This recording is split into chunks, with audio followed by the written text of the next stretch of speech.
So we have a small business entity and a base rate entity. That means it'll take advantage of the 27.5% tax rate. Have a look at some of the other settings.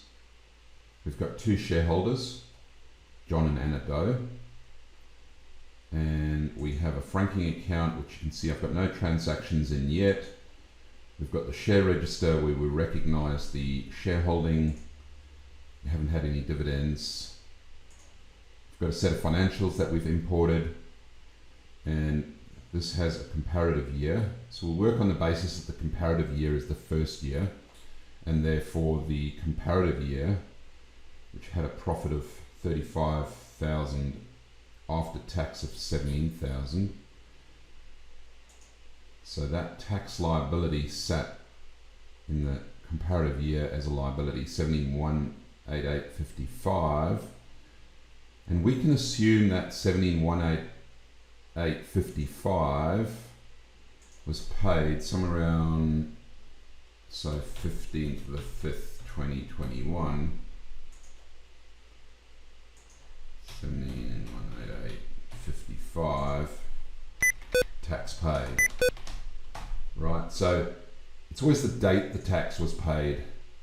It's not the provision date, it's the actual payment date that impacts your franking account. So you can see, given that we paid tax, there's now a credit in our franking account. And don't forget, we're doing the tax return for 30 June 2021. So 17,188.55, don't forget that that is the comparative year, 17,188.55. That's that tax that's been paid for the 30 June 2020 year, which normally you pay almost a year later, somewhere around 15 May. So once that tax has been paid, we recognize it as a franking credit. Obviously, you could see that tax being paid through the ATO running balance and tax accounts. Now you'll notice in the current year, so we've got a current year 2021, there's also tax payable in the current year. So tax payable 21,499.66. You'll see that in the tax return. And also there's a dividend that's been paid. So let's just double check our classifications. So we've got dividends paid. Okay. You'll notice, of course, I've dealt with my non-deductibles, and you'll see the non-deductibles and anything else in the tax return. Let's have a look through there. Income tax, classified. We'll go over to the form. Right, so we've got our form ready. We've noted that the form, on the form, that this is so it's a small business entity and a base rate entity. It takes advantage of that lower tax rate, 27.5%. There's the tax calculation, right? So the tax is calculated after taking into account the reconciling items. So the reconciling items, the super payable 30 June 2021, non-deductible, that entertainment, non-deductible. Other income not included in the assessable income is the cash flow boost. And there's a decrease in interest here, which mucks up my calcs a bit, but let's just leave that out for a moment. I should have actually taken that into account. That would impact the tax liability. So let's just work on the basis it is as it is. Technically, you should go, of course, and put in your put in your interest. You can see I haven't put in my taxable interest yet.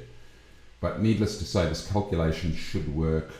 You'll notice there's no franked dividends or unfranked dividends paid here. There is a closing franking account balance, right?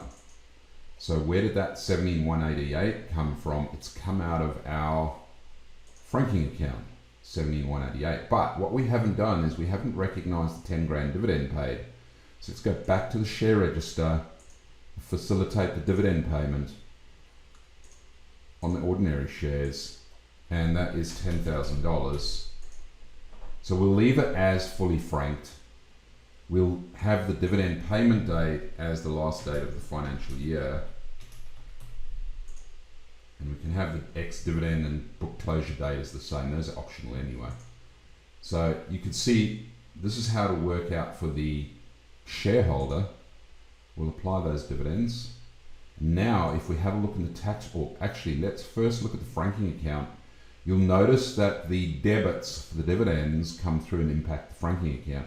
Franking account balance has changed, And if we go to the form and open that form,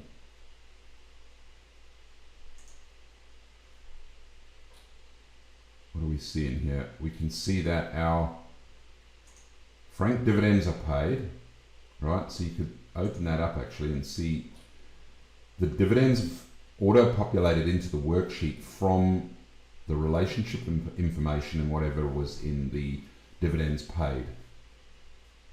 And then also we have the updated franking account balance. So you could see all the transactions happening through there, right? So the tax payment and then the dividends paid and the new franking account balance.